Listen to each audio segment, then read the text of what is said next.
Before the Bournemouth game on Saturday, Arteta told Arsenal fans to have an early breakfast, bring their lunch and prepare for a big day at the Emirates. His team registered an open play expected goals of 0.18 and lost 2-1. The fans who showed up with their packed lunches booed them off the pitch. That makes 3 defeats in 4 games after losing just 3 in the previous 49. 3 weeks ago, this club was chasing an unprecedented quadruple. They have since lost a Carabao Cup final to City, crashed out of the FA Cup against the Championship side, and lost at home to Bournemouth. City have closed a 9-point lead to 6, hold the game in hand, and host Arsenal at the Etihad next Sunday. If City win both, the lead disappears, and the 22-year title drought might outlast the manager trying to end it. The obvious read is that Arsenal are bottlers and Arteta cannot handle the business end. But the real reason this keeps happening is built into the way this team plays, not the way they think. So if you enjoy football content that gets into the nitty-gritty across all kinds of topics, subscribing really is a no-brainer. When Arteta took over in December 2019, Arsenal sat 14th. Their last league title, the Invincible season, was already 15 years old.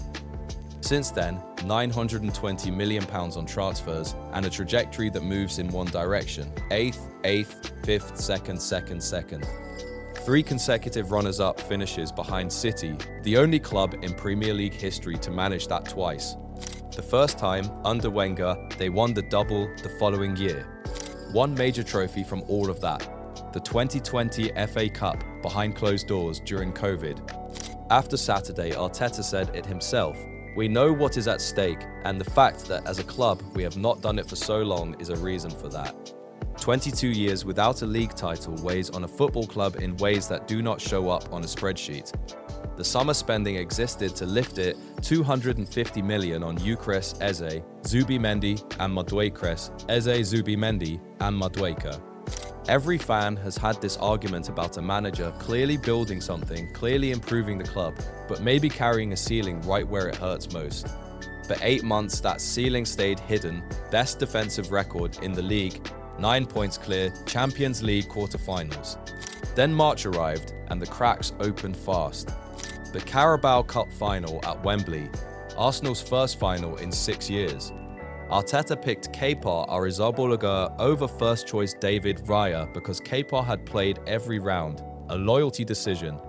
On the hour, Kepa fumbled a Ryan Cherki cross, and Nico O'Reilly, a 21-year-old left-back, making his Wembley debut, headed in from 3 yards. 4 minutes later, O'Reilly scored again, unmarked at the far post, while Arsenal's defence stood and watched. 2-0 City, and the quadruple died before the 65th minute. Calafiori hit the post, Jesus hit the bar, Arsenal's late response summarised in 2 pieces of woodwork. The players trudging up the Wembley stairs to collect runners-up medals looked like a group that had rehearsed the walk before. 2 weeks later, the FA Cup quarter-final at Southampton, a Championship side, mid-table in the 2nd tier. Ben White misjudged a long ball, Ross Stewart rifled it home, and for the 2nd time in a fortnight, Arsenal found themselves chasing a game they should have controlled from the first whistle. Gyökeres came off the bench, equalised, and for 20 minutes it felt like the correction everyone expected.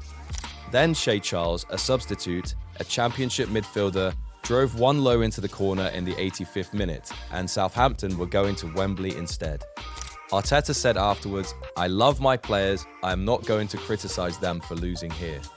Which is generous given a £920 million squad just lost to a side in the Championship. Then Saturday, Bournemouth at home, the biggest domestic game left before the Etihad. 0.18 from open play. Fewer forward passes than Bournemouth, fewer chances created. A team that looked like it had forgotten how to attack without a corner flag. The fans booed, Arteta called it a punch in the face, and the 9-point lead that once felt unassailable started to feel borrowed. The connection between those 3 defeats has nothing to do with nerve. Over a third of Arsenal's Premier League goals this season, 35%, have come from set pieces. From open play, roughly a goal per game, 12 fewer than City from a similar number of matches.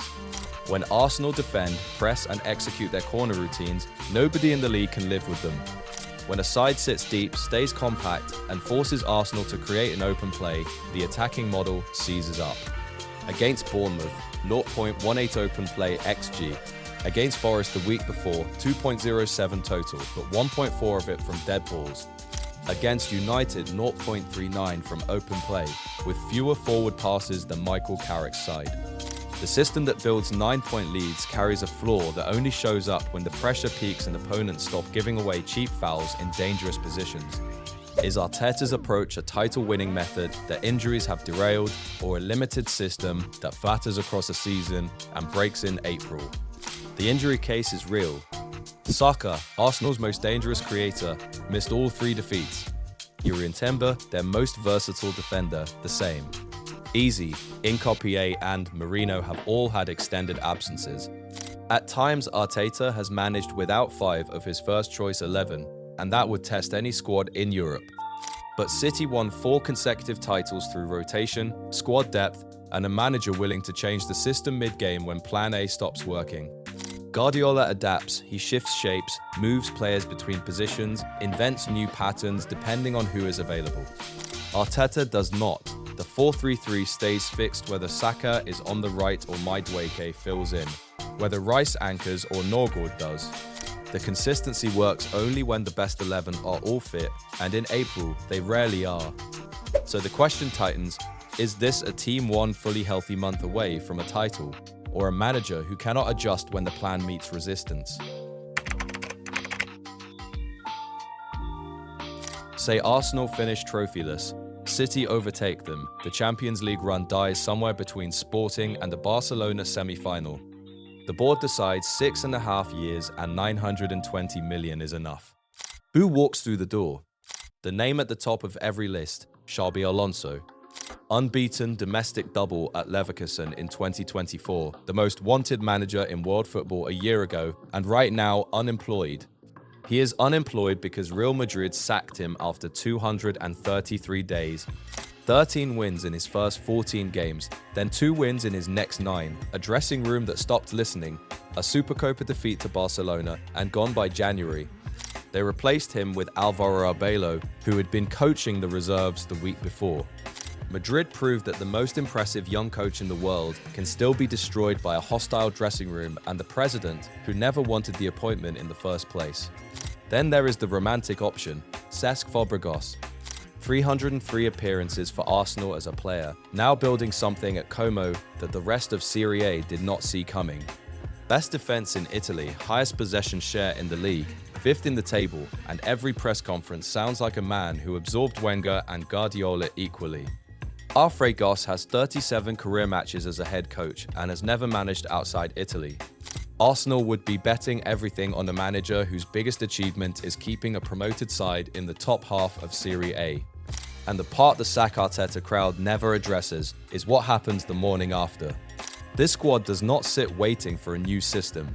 Arteta constructed every part of it for one specific way of playing.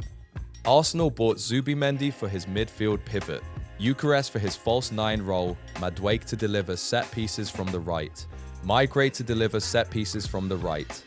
Bring in a manager with a different tactical framework, and half the squad becomes miscast overnight. Alonso Fabregas, or one more summer of Arteta. If you are the Arsenal board, which gamble do you take? What makes this genuinely hard is that the evidence does not point cleanly in one direction. Arteta has a tactical ceiling. This season has drawn it in permanent marker. 35% set-piece reliance, an open play attack that freezes against compact defenses, and a refusal to adapt the system when the personnel demands it. Those limitations show up in exactly the games that decide trophies. But the managers who could fix them either lasted 7 months at Real Madrid or have never tested their ideas against the Premier League backline. The distance between winning everything and winning nothing at Arsenal has been about 2 bad weeks for 3 consecutive seasons, and nobody in football can tell you whether a different manager closes that gap or makes it wider.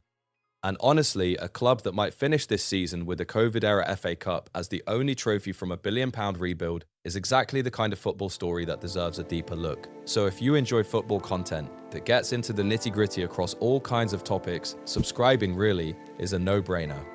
If Arsenal end this season without silverware, does Arteta deserve one more window, or have you seen enough?